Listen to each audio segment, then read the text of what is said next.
Hello and welcome to Concept Minds. कैसे हैं आप सभी लोग? उम्मीद है अच्छे ही होंगे।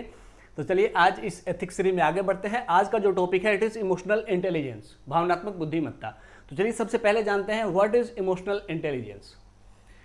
Emotional intelligence is the ability to recognise and manage one's own and others emotions. अपने और दूसरों के इमोशंस को क्या करना? रिकॉग्नाइज करना, पहचान करना एंड मैनेज करना। मतलब कि मुझे पता है कि मुझे बहुत तेज गुस्सा आता है, तो मैं अपने गुस्से को कंट्रोल नहीं कर सकता, तो क्या करूं? उसको रेगुलेट करूं, मैनेज करूं। कहां? कि अगर गुस्सा निकलना है तो बाहर पब्लिक में ना निकल करके घर के अंदर अकेले में अपने ऊपर गुस्सा निकालूं। वो गुस्सा कहां निकालूं? मैं बहुत अधिक एक्सरसाइज करके, जिम करके अपना गुस्सा जिम पर निकालूं, ठीक है? या कुछ और काम करके अब किसी काम पर गुस्सा निकालूं।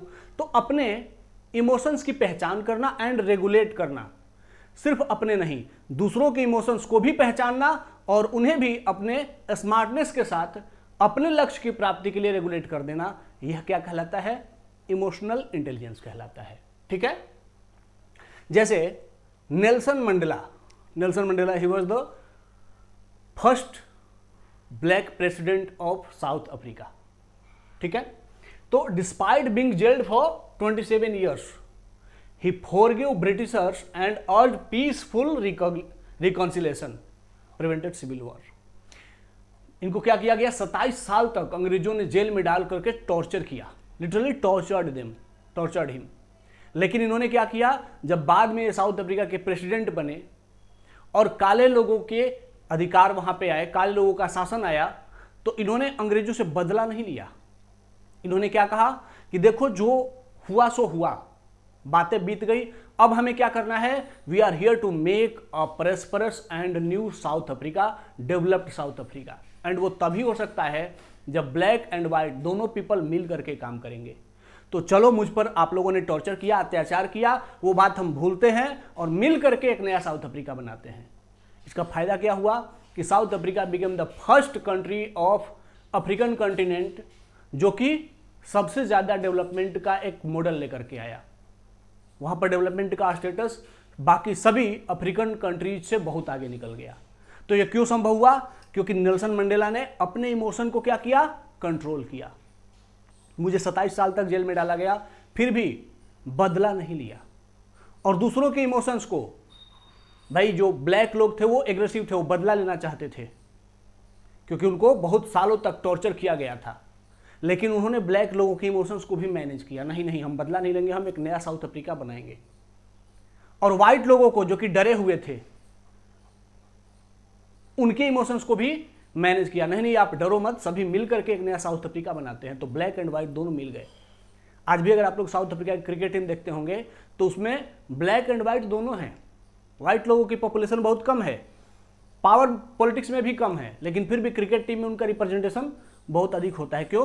क्योंकि वहां उन्होंने व्हाइट एंड ब्लैक को मिक्स करके एक नया मॉडल बनाया, एक नया इतिहास बनाया, ठीक है? तो इसका इंपैक्ट क्या हुआ कि साउथ अफ्रीका बहुत जल्दी डेवलपमेंट के मॉडल में आगे बढ़ गया, ठीक है? जो इमोशनल इंटेलिजेंस होता है उसके कुछ कंपोनेंट्स होते हैं। अगर आप इमोशनली इंटेलिजेंट हैं तो आप में क्या क्या होगा? आप में सेल्फ अवेयरनेस होगा। आपको अपने बारे में बेस्ट जानकारी होगी कि मैं क्या हूं, मैं क्या कर सकता हूं, मेरी भावनाएं कैसी हैं, सब कुछ अपने बारे में प्रॉपर जानकारी आपको होगी। Next, self regulation. आपको न सिर्फ अपने बारे में जानकारी होगी बल्कि अपने एक्शंस को, अपने इमोशंस को आप रेगुलेट भी कर पाएंगे, आप उसको नियंत्रित भी कर पाएंगे। अपने भावनाओं को नियंत्रित करने की क्षमता भी आप में होगी। Third one is motivation. जब आप इमोशनल इंटेलिजेंट हैं तो आप हमेशा मोटिवेटेड रहेंगे, आप हमेशा पॉजिटिव थिंकिंग करेंगे, आप किसी भी प्रॉब्लम के सलूशन को ढूंढेंगे, प्रॉब्लम में फंसने की बात नहीं सोचेंगे, ठीक है? Next one is empathy. आप दूसरों के भावनाओं को भी समझेंगे और कैसे समानुभूति के साथ वो जैसा महसूस कर रहा है वैसा एग्जैक्टली महसूस कर पाएंगे आप।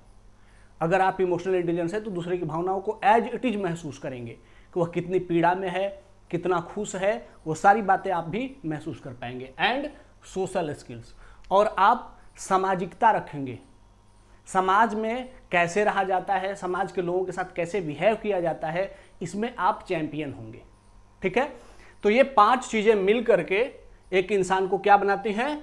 Emotionally intelligent. ठीक है, अब जैसे सेल्फ अवेयरनेस का एग्जांपल लेते हैं। ई श्रीधरन, हम सभी जानते हैं E Sreedharan sir, he was the metro man of India, उनको मेट्रोमैन ऑफ इंडिया कहा जाता है। इनको सबसे पहले केरला का गवर्नर बनने का पोस्ट ऑफर किया गया, तो इन्होंने क्या किया? रिफ्यूज कर दिया, बोले कि नहीं नहीं, मैं गवर्नर नहीं बनूंगा केरला का। बिकॉज, क्योंकि ये जानते थे कि इनका स्ट्रेंथ किस में है? ले इन द प्रोजेक्ट एग्जीक्यूशन। इनका स्ट्रेंथ, इनकी क्षमता प्रोजेक्ट को एग्जीक्यूट करने में है, न कि पॉलिटिक्स में है। तो जब इनको इतना बड़ा पोस्ट ऑफर किया गया गवर्नर का, उन्होंने उसको क्या कर दिया? रिजेक्ट कर दिया। नहीं, मैं गवर्नर नहीं बनूंगा, क्योंकि जानते थे कि अगर मैं गवर्नर बना तो मैं अच्छा गवर्नर नहीं बनूंगा, क्योंकि मुझे पॉलिटिक्स नहीं आती है। लेकिन मुझे प्रोजेक्ट बनाना, उसको लागू करना और बहुत अच्छे से मैनेज करना आता है। तो इसीलिए इन्होंने दिल्ली मेट्रो प्रोजेक्ट स्वीकार किया। ठीक है, and finally he became a very successful metro person और project executor of India. Delhi metro को डिजाइन किया, उसको सक्सेसफुली इंप्लीमेंट किया। तो आपको क्या होना चाहिए? सेल्फ अवेयर होना चाहिए कि आप में क्या क्षमता है।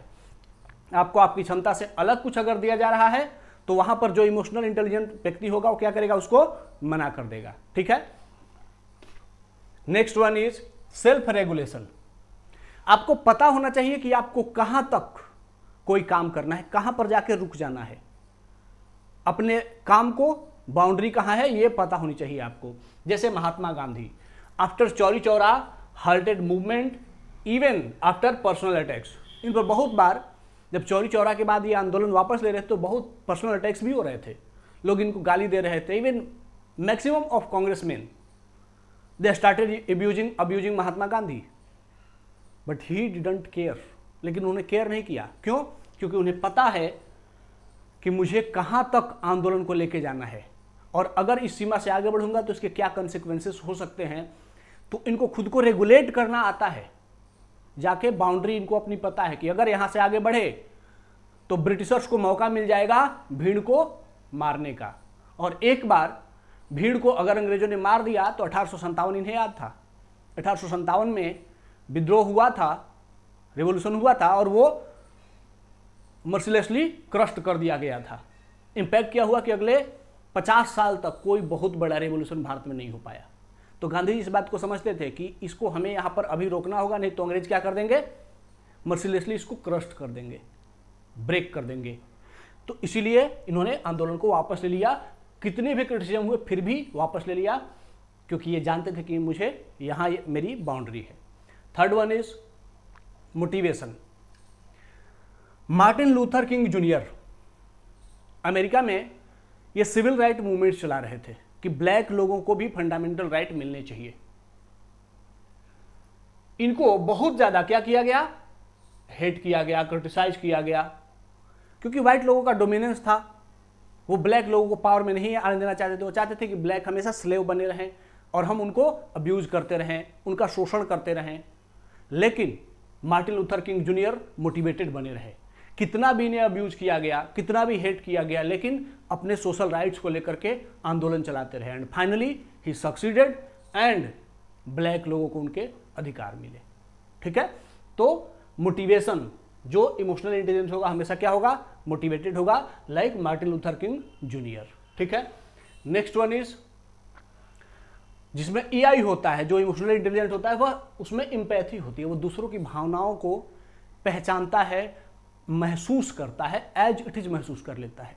ठीक है, जैसे IAS आर्मस्ट्रॉन्ग पामे, ये खुद ट्राइबल रीजन से थे, नॉर्थ ईस्ट से थे, वहां की कठिनाइयों को महसूस करते थे कि यहां पर जो माउंटेन्स हैं, हाई हिल्स हैं, यहां पर जो ट्रैफिक है, ट्रांसपोर्टेशन है, इतना कमजोर है, इतना वीक है कि अगर कोई एक बार बीमार हो जाए तो उसको अस्पताल पहुंचने में 10 घंटे 12 घंटे लग सकते हैं, and he will be dead. तो इन्होंने दूसरों, अपने आसपास के लोगों की भावनाओं को समझा कि लोगों को रोड की जरूरत है। ही अर्ज टू द गवर्नमेंट्स, इन्होंने सरकार से बात किया कि please give me the fund to build a road, लेकिन सरकार ने मना कर दिया, क्योंकि सरकार के पास शायद उतनी फंड नहीं थी। तो इन्होंने क्या किया, क्राउड फंडिंग से फंड इकट्ठा कर लिया, सोशल मीडिया से लोगों से अपील कर करके पैसा मांगा कि भाई मुझे पैसा दीजिए, रोड बनाना है। और इन्होंने 100 किलोमीटर का, पहाड़ों के ऊपर 100 किलोमीटर का रोड बना दिया। तो पैसा भी इकट्ठा किया, लोगों को मोटिवेट किया, सब लोगों के साथ मिल करके काम करवाया, खुद भी काम में डटे रहे, लोग इनको देख करके मोटिवेट होते रहे और सबने मिल करके काम किया और दूसरों की भावनाओं को इन्होंने समझा। तो परिणाम क्या हुआ कि एक 100 किलोमीटर का रोड बन गया और ये अमर हो गए अपने काम से। ठीक है, तो एम्पैथी भी होती है उसमें। Next one is social skills.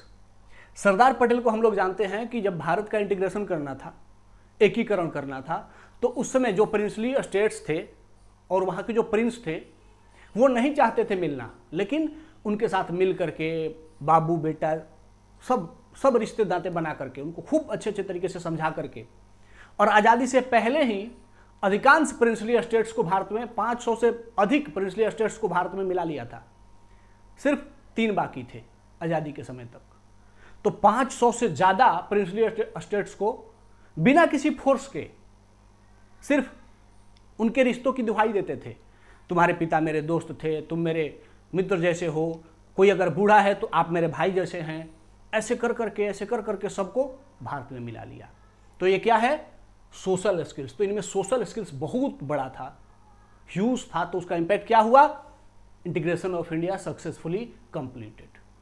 ठीक है, तो ये सब क्या है, ये है कंपोनेंट्स ऑफ आर्टिफिशियल इंटेलिजेंस। जिसमें भी आर्टिफिशियल इंटेलिजेंस होता है वह क्या करता है, वो खुद के बारे में जानता है, खुद के इमोशन को मैनेज करता है, हमेशा मोटिवेटेड रहता है, दूसरों के भावनाओं को महसूस करता है और समाज में लोगों से मिलना जुलना भी जानता है।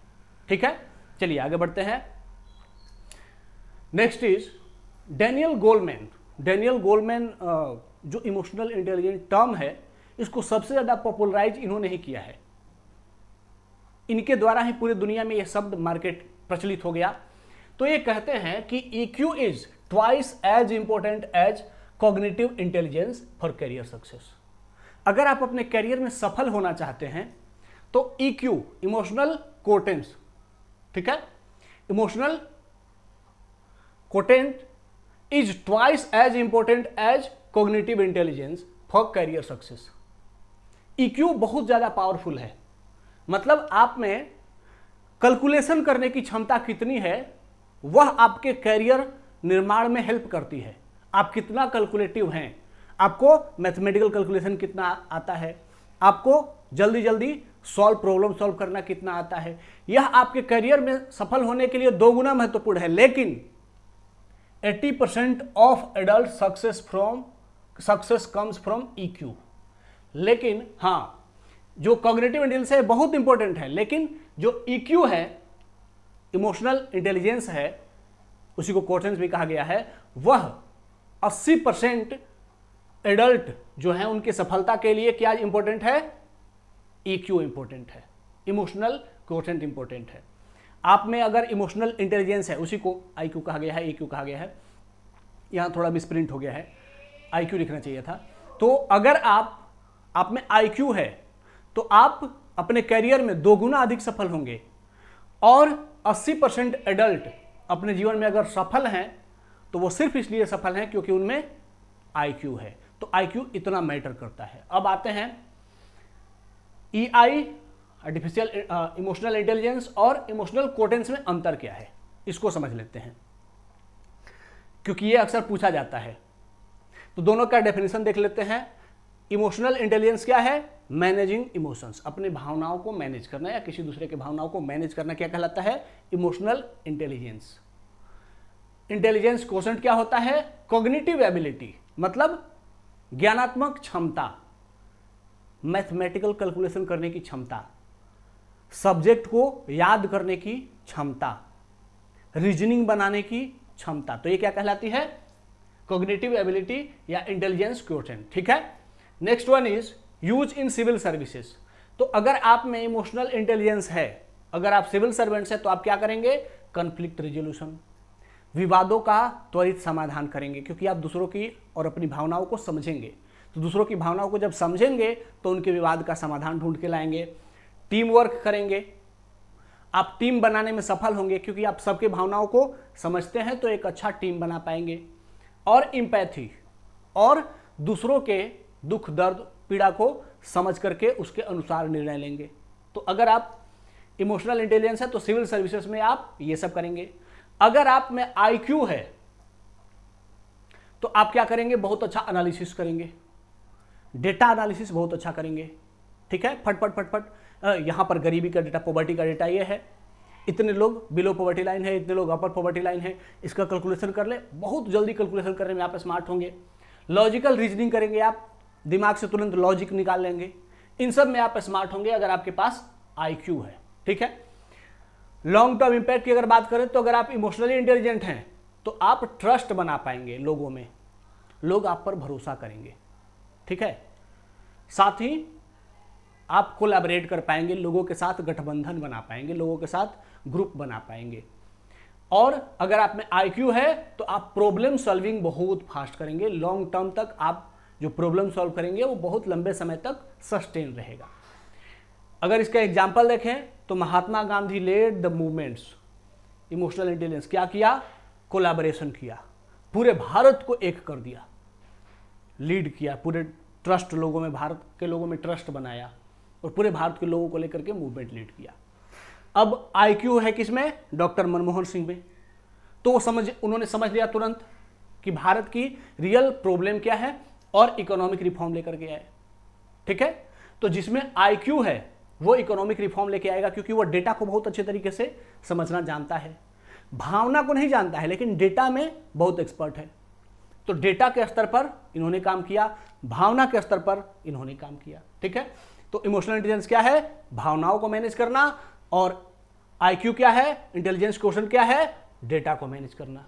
ठीक है, अंतर समझ में आ गया होगा। अब चलिए एक स्टेटमेंट है डैनियल गोलमैन का ही, कि in a very real sense we have two minds, one that thinks and one that feels. कहते हैं कि हमारे पास दो दिमाग हैं, एक जो सोचता है और दूसरा जो महसूस करता है। तो जो सोचता है वो क्या है, इमोशनल क्वोटिएंट है, और जो महसूस करता है वो इमोशनल इंटेलिजेंस है। ठीक है, तो इस स्टेटमेंट के साथ आप यहाँ पे एंड करते हैं। हम लोग इमोशनल इंटेलिजेंस को अभी नेक्स्ट क्लास में फिर कंटिन्यू रखेंगे।